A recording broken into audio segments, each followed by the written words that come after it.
All right, folks, here's a quick video about the Chapter 16 tax return. So in case you wind up having trouble with it, one of the students asked me, I'm going to go ahead and open it up again. For those of you that had some challenges with it, you could watch this, hopefully make a little more sense to you.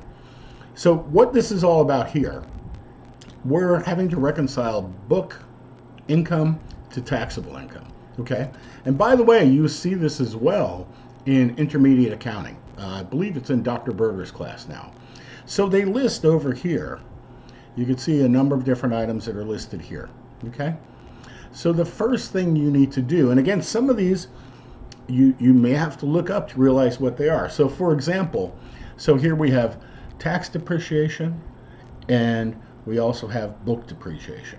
So you can see these are two different numbers, okay?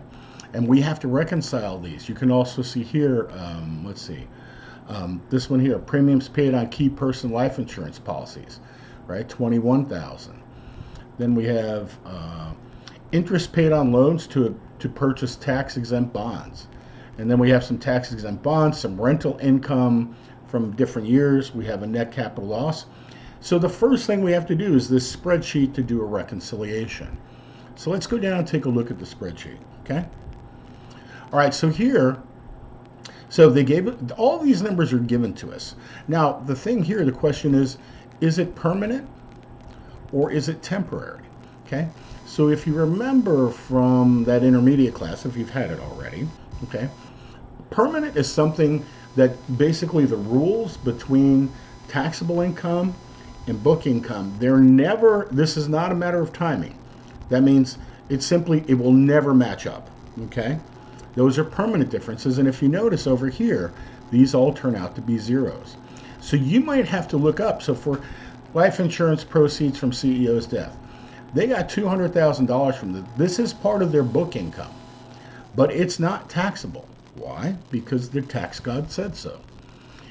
Interest income on tax-exempt bonds, okay? So you probably one of the first things you ever learn about what's not taxable are tax-exempt bonds. So notice, again, another permanent one. So the first thing you do is you go through down and put each one of these items in, okay? So you can see them all here.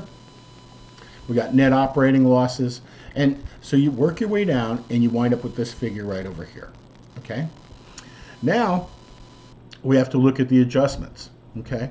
And with these adjustments, when you're going down here, you can take a look at this total between these permanent and these difference. Like here, rental income, there's a rental income difference here of $10,000 negative, and over here $30,000. And if you go up here to take a look at these, the reason why is they're telling you, look when they earn this money, okay? So this is rental income payments received and earned in 2024, received in 2023 but earned in 2024, okay? And then rental income payments received in 2024 but not earned until year end, okay? So you have to sort through those, and you can see how those rental income items are shown here. So here's the $30,000, right? So the bottom line here is as far as book income goes, remember, you got to earn it, okay, according to book income. That's the $25,000 right here when you net those out. However, according to the tax people, they don't care if you've earned it or not. They want to know if you've got it. So the bottom line here is we have this 30 and we have this 10. So this positive 30 and negative 10 totals out to 20. Added to that 25, that's how they get the 45 over here, okay? Here's the difference between depreciation. This is their book depreciation, and this is their taxable depreciation. So here, tax depreciation, this is an accelerated depreciation. Maybe over here, they might be using straight line. They didn't tell us, but it doesn't matter.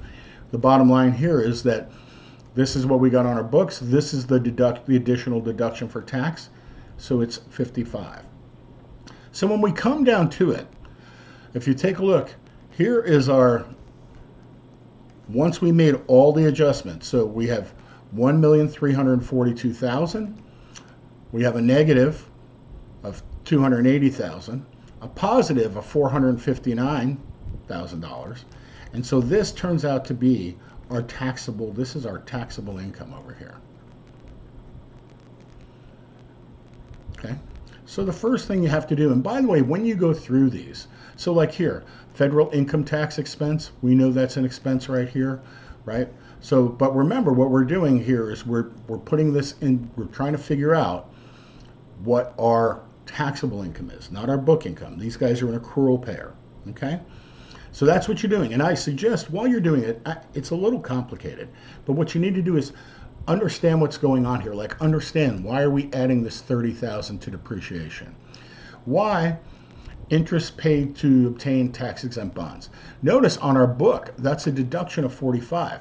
But according to the federal government, if we're not going to tax you on that income, you don't get to deduct the interest that you paid to get those tax-exempt bonds. That's why it's 0 over here. So you might have to go through one by one with each one of those, and it can be a little tricky, okay? Same thing with the rental income up here. You got to remember, what's the difference in the rules? The difference in the rules for GAAP income is you have to have earned it. In other words, did it take place during the year? Did time pass and you've earned that income? And then according to the tax folks, they're like, yeah, that's really nice. That's your GAAP income. But we want to know about, did you get the money? Okay? All right, that's the first part. Now there's a section on the 1120. It's called an M1. And basically what you're doing is you're taking those numbers. So now we have them in a spreadsheet, right? And now we're simply entering them in here, okay?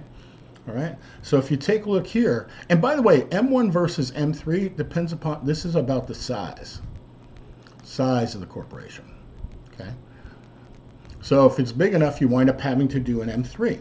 So all of these items that we just laid out, okay?